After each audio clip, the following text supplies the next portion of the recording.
का इंतजार है।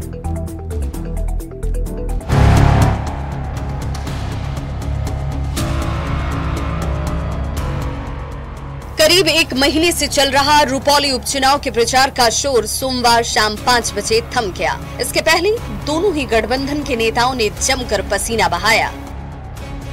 एनडीए की तरफ से चुनावी मैदान में किस्मत आजमा रहे जेडीयू के कलाधर मंडल के लिए खुद मुख्यमंत्री नीतीश कुमार और उप मुख्यमंत्री सम्राट चौधरी सहित एनडीए के तमाम बड़े नेताओं ने वोट मांगे। तो आरजेडी उम्मीदवार बीमा भारती के पक्ष में इंडिया गठबंधन के तमाम नेताओं ने प्रचार किया। अब दोनों गठबंधन के नेता जीत के दावे कर रहे हैं। हमें 100% उम्मीद है कि जनता वहां पर जनता दल यू के उम्मीदवार को विजयी बनाएगी। क्षमा मांगता हूं, यदि कभी भूल में गलतियां हुई होगी उसको क्षमा करिएगा और आप एक बार मेरे लिए अपनी बेटी के साथ खड़े रहिएगा। रुपौली उपचुनाव की 10 जुलाई को वोटिंग होगी और 13 जुलाई को वोटों की गिनती की जाएगी। रुपौली में कुल 3,13,645 वोटर हैं, जिनमें महिला वोटर की संख्या 1,51,295 है, यानी आधे से अधिक महिला वोटर हैं और महिलाओं में खूब उत्साह भी नजर आ रहा है। बीमा भारती 2020 में जेडीयू के टिकट पर रुपौली से विधायक बनी थी, लेकिन लोकसभा चुनाव लड़ने के लिए विधानसभा से इस्तीफा दे दिया था। बीमा भारती को पूर्णिया लोकसभा सीट पर करारी हार मिली। अब वो एक बार फिर रुपौली में हो रहे उपचुनाव में किस्मत आजमा रही हैं, लेकिन जेडीयू ने कलाधर मंडल को चुनावी मैदान में उतारकर उनकी राह को कठिन बना दिया है। अब ये 13 जुलाई को पता चलेगा कि रुपौली की जनता ने एक बार फिर बीमा भारती पर भरोसा जताया या फिर जेडीयू के कलाधर मंडल पर। न्यूज़ 18 के लिए पूर्णिया से कुमार प्रवीण और दिल्ली से अमृतेश सिंह के साथ ब्यूरो रिपोर्ट। तो रुपौली विधानसभा उपचुनाव को लेकर दोनों गठबंधन एनडीए और इंडिया अलायंस की तरफ से जीत के दावे किए जा रहे हैं। एनडीए की ओर से यहां डबल इंजन की सरकार में जीत का दावा किया जा रहा है, वहीं इंडिया अलायंस की तरफ से सत्ता से जनता की नाराजगी का दावा करते हुए जीत की उम्मीद जताई जा रही है। मजबूत कुनबा है जहां एनडीए के सभी वरिष्ठ नेताओं ने हमारे प्रत्याशी के लिए प्रचार प्रसार किया, चाहे वो आदरणीय मुख्यमंत्री नीतीश कुमार जी हों, हमारी पार्टी के वरिष्ठ नेता हों, चिराग पासवान जी हों, जीतन राम मांझी जी हों, और दूसरी तरफ आरजेडी की आयातित प्रत्याशी हैं जिनको लोकसभा के चुनाव में मुट्ठी भर वोट मिले थे, जमानत जब्त हो गई थी। इस बार चुल्लू भर वोट मिलने की पूरी संभावना है। जनता देख रही है डबल इंजन की सरकार में किस तरह अपराध और भ्रष्टाचार चरम पर है। बिहार में तबाही है, बिहार में अपराधियों का तांडव है, जनता का आक्रोश है और तेजस्वी यादव जी का महागठबंधन इंडिया गठबंधन का जोरदार प्रचार है, इसलिए एनडीए की निश्चित हार है। जनता जिसकी साझेदार उसका प्रचार जोरदार और दमदार। सब जानते हैं कि अभी के समय में इंडिया गठबंधन के साथ पूरी जनता है, पूरे देश की जनता है। वही स्थिति रुपौली की भी है। 10 तारीख को भारी संख्या में जनता का वोट जो है, जो प्रेम है, वो एनडीए उम्मीदवार के पक्ष में जाएगा, जो हमारी जीत को सुनिश्चित करेगा। रुपौली में राजद की खटिया खड़ी होनी तय है। लोकसभा के चुनाव में रुपौली की विधायक बीमा भारती को जनता ने आईना दिखा दिया है। राजद ने उससे भी सबक नहीं ली है। राजद में खटास को देख बीमा भारती सांसद पप्पू यादव के खेमे में जाकर निकट का रिश्ता बना रही हैं। यह तो समय बताएगा कि रिश्ता कैसा बना। एनडीए के कार्यों के प्रति जनता नतमस्तक है। मुख्यमंत्री नीतीश कुमार और उप मुख्यमंत्री सम्राट चौधरी अपनी पूरी टीम के साथ दौरा कर चुके हैं। बस 2 दिन बचे हैं। तेजस्वी जी को एक बार फिर मुंह की खानी पड़ेगी। और पूर्णिया के भवानीपुर में नेता प्रतिपक्ष तेजस्वी यादव ने रुपौली विधानसभा चुनाव के साथ आगामी विधानसभा चुनाव में भी जीत का दावा किया। तेजस्वी ने कहा कि केंद्र की सरकार 5 साल चलने वाली नहीं है। बिहार का भी इंडिया जो है, बिहार कब जीतेगा। बिहार में अपनी सरकार अगले बार बनाने का काम करेगा, भाजपा को यहाँ से दूर हम लोग करने का काम करेंगे। अब हो गया और हम बता देते हैं, हमारे चाचा जी का तो गारंटी भाजपा के लोग भी नहीं ले सकते। ये जो केंद्र की सरकार जो बनी है, ये 5 साल चलने वाला नहीं है। ये आप लिख कर ले लीजिए, फिर से हम इंडिया की सरकार बनाएंगे। आम जनता पार्टी राष्ट्रीय के राष्ट्रीय अध्यक्ष विद्यापति चंद्रवंशी ने कहा कि 2025 के विधानसभा चुनाव के लिए लिटमस टेस्ट साबित होगा और साथ ही इससे यह भी तय होगा कि बिहार में सीएम नीतीश कुमार का इकबाल बढ़ा है या घटा है। ये रुपौली विधानसभा का जो चुनाव है, यह कहीं न कहीं यह बताएगा कि ये नीतीश कुमार जी का इकबाल घटा है या बढ़ा है। और साथ ही साथ यह जो है चुनाव जो है लिटमस टेस्ट है, जो 2025 में जो चुनाव होने जा रहा है उसमें क्या परिणाम आएंगे वह इस बार स्पष्ट होगा।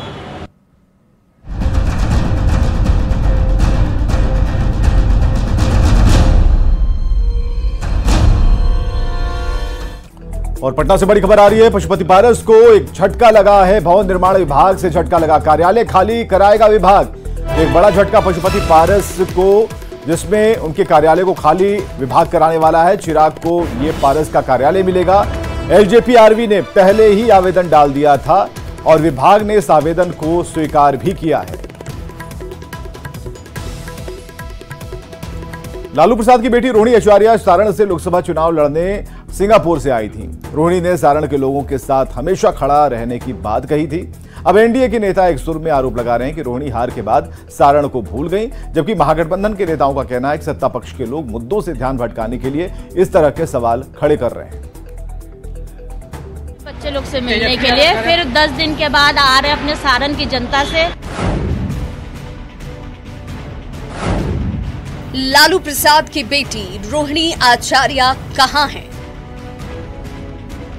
ये सवाल हम नहीं पूछ रहे, ये सवाल किया है बिहार के एनडीए नेताओं ने। एनडीए नेताओं ने एक सुर में आरोप लगाया कि रोहिणी आचार्य सारण के लोगों को भूल गई हैं। आप खुद नेताओं के बयान सुन लीजिए।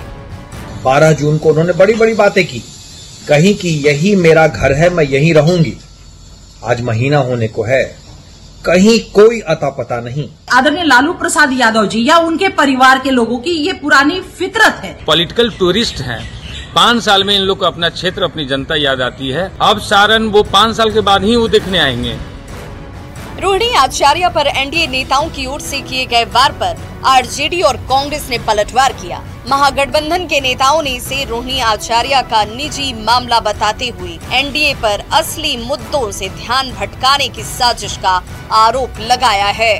एनडीए के घटक दलों के पास बिहार की चिंता के अलावा सब काम है। बिहार में अपराध बढ़ रहे हैं, बिहार में सरकार नाम की कोई चीज नहीं है, बिहार में पुल पुलिया गिर रहे हैं। उससे ध्यान भटकाने के लिए रोहिणी आचार्य जी सारण नहीं आ रही हैं, उसको मुद्दा बना रहे हैं। अब आप सोच रहे होंगे कि अचानक रोहिणी आचार्य चर्चा में क्यों आ गईं और एनडीए के नेता ऐसा क्यों कह रहे हैं कि रोहिणी सारण के लोगों को भूल गई हैं। तो इस बात को समझने के लिए रोहिणी आचार्य के 12 जून के उस बयान को सुन लीजिए, जो उन्होंने भारत से सिंगापुर जाते समय पटना एयरपोर्ट पर दिया था। जा रहे अपने बच्चे लोग से मिलने के लिए, फिर 10 दिन के बाद आ रहे अपने सारण की जनता से, अपने जितने भी कार्यकर्ता हैं, जितने भी हमें जो वोट देने का जो काम किया है, सबका धन्यवाद करने, उनके बीच में रह करके, ये रोहिणी आचार्य उनकी बेटी है, उनके बीच में रह के काम करने के लिए 15 दिन के बाद आ रही है सारण। आपको बता दी कि पिता लालू प्रसाद को किडनी डोनेट कर चर्चा में आई रोहिणी आचार्य सिंगापुर में रहती हैं। सारण से लोकसभा चुनाव लड़ने के लिए रोहिणी सिंगापुर से इंडिया आई। हालांकि रोहिणी बीजेपी के राजीव प्रताप रूढ़ी से लोकसभा का चुनाव हार गईं, लेकिन 12 जून को वापस सिंगापुर जाते समय ये कहकर गईं कि 10 से 15 दिन के अंदर वो वापस आएंगी और सारण के लोगों से मिलेंगी। अब जबकि 15 दिन से ज्यादा हो चुके हैं, तो एनडीए के नेताओं ने सवाल उठाना शुरू कर दिया है। न्यूज़ 18 के लिए पटना से अमित कुमार के साथ ब्यूरो रिपोर्ट। अररिया में पूर्णिया से निर्दलीय सांसद पप्पू यादव ने बड़ा बयान दिया। पप्पू यादव ने कहा कि सीमांचल को अलग राज्य बनाने की मांग करेंगे। कोसी, सीमांचल और मिथिलांचल को अगर सरकार ठगती रही तो सीमांचल को अलग राज्य बनाने को लेकर मुहिम चलाएंगे। आजादी, कोसी की मिथिला की आजादी चाहती हिंदू मुसलमान खत्म करके युवा चाहती है। और सीधा यदि आप सीमांचल मिथिला कोसी को इसी तरह आप लात मारते रहे और हिंदू मुसलमान का औजार बनाते रहे तो सीमांचल एक अलग राज्य का डिमांड पप्पू यादव करते। बिहार में लगातार पुल गिरने के मामलों ने सियासी पारा भी हाई कर दिया। बिहार सरकार में पीएचडी मंत्री नीरज कुमार बबलू ने नेता प्रतिपक्ष तेजस्वी यादव पर निशाना साधा। उन्होंने कहा कि जब महागठबंधन सरकार में तेजस्वी यादव पथ निर्माण विभाग के मंत्री थे, उस दौरान सुल्तानगंज से आगवानी को जोड़ने वाला निर्माणाधीन पुल ध्वस्त हो गया था। इसके निर्माण को लेकर तेजस्वी यादव ने पुल निर्माण के काम को क्लीन चिट दी थी। पहले उन्हें इस पर जवाब देना चाहिए। जो इंडिया गठबंधन की सरकार थी उसमें तेजस्वी यादव जी के पास ये डिपार्टमेंट था और एक डिपार्टमेंट नहीं 6 डिपार्टमेंट था। यही भागलपुर का पुल आपका गिरा है। आपको याद होगा, आप मीडिया के लोग हैं, आपको याद होगा कि उस पुल का पहले जांच हुआ था और तेजस्वी यादव जी ने क्लीन चिट दिया था कि ये पुल अच्छे तरीके से, बेहतर तरीके से बन रहा है। लेकिन क्लीन चिट के बाद ये पुल गिर गया, इसकी जवाबदेही किसकी है? पहले उनको इस बात का जवाब देना चाहिए और अपने गिरवा में झांकना चाहिए पहले, आरोप लगाने से पहले। पुल है, बन रहा है, बनते समय कई पुल गिरे हैं, गिरते रहता है। जो पुराने पुल है, पुलिया टाइप के, वो गिर रहे हैं। सरकार हमारी जांच कर रही है। ये मजबूत सरकार एनडीए की सरकार है और ये सुशासन की सरकार है। ये हम स्पष्ट तौर पर कह सकते हैं, कोई भी दोषी बचेगा नहीं, चाहे वो ठेकेदार हो, चाहे अधिकारी हो। हर हाल में इसका जांच कंप्लीट होगा। कई इंजीनियर हमारे सस्पेंड हो गए हैं। जो भी गड़बड़ी करने वाला है कोई नहीं बचेगा, रिकवरी भी होगा, जेल भी जाएंगे। बिहार के डिप्टी सीएम विजय सिन्हा ने न्यूज 18 के एक पेड़ लगाने की मुहिम का स्वागत किया। विजय सिन्हा ने पूर्णिया के भवानीपुर में पेड़ लगाकर लोगों को इस अभियान के प्रति जागरूक किया। डिप्टी सीएम ने कहा कि प्रधानमंत्री ने भी एक पेड़ मां के नाम लगाने का देशवासियों से आह्वान किया है। अब न्यूज 18 भी इस मुहिम को आगे बढ़ा रहा है। वहीं रुपौली विधानसभा उपचुनाव में जीत को लेकर विजय सिन्हा ने कहा कि जेडीयू उम्मीदवार की जीत तय है। पर्यावरण को सुरक्षित रखने के लिए हम अपने बच्चों को उपहार में दें, प्रकृति की विपदा से मुक्ति के लिए और पर्यावरण सुरक्षित रखने के लिए प्रधानमंत्री जी का एक पेड़ मां के नाम अब न्यूज 18 के द्वारा यह अभियान है, स्वागत योग्य है। मैं उनको धन्यवाद भी देता हूं। और आज उनके इस अभियान पर हमने प्रधानमंत्री जी का अभियान, न्यूज 18 के अभियान पर पेड़ भी लगाया है। और रुपौली विधानसभा क्षेत्र से हर समाज के अच्छे लोगों की जमात ये बदलाव में तीर छाप पर ही बटन दबाएगा। मोतिहारी में पर्यावरण विभाग की तरफ से वन महोत्सव का आयोजन किया, जिसमें स्थानीय सांसद राधा मोहन सिंह भी शामिल हुए। कार्यक्रम का उद्घाटन करते हुए सांसद ने कहा कि प्रधानमंत्री नरेंद्र मोदी ने सभी से पेड़ लगाने की अपील की है, जिसका असर भी देखने को मिल रहा है। प्रकृति को बचाने के लिए सरकार तो अभियान चला ही रही है, लेकिन आम लोगों से भी इसमें बढ़ चढ़कर हिस्सा लेने की जरूरत है। कार्यक्रम में जिला परिषद अध्यक्ष और विधायक समेत वन पर्यावरण विभाग के कई अधिकारी मौजूद रहे। प्रधानमंत्री जी ने घोषणा की है एक पेड़ माँ के नाम, तो गांव-गांव में सब लोग पेड़ लगा रहे हैं अपनी माँ की स्मृति में। और पर्यावरण के दृष्टि से बिहार में वन क्षेत्र की वृद्धि तेजी से हो रहा है और भारत के अंदर भी मोदी सरकार आने के बाद इस दिशा में काफ़ी बढ़ोतरी हुई। कैमूर के भभुआ लिच्छवी भवन में वन महोत्सव का कार्यक्रम आयोजित किया गया, जिसका उद्घाटन श्रम संसाधन मंत्री संतोष कुमार सिंह ने किया।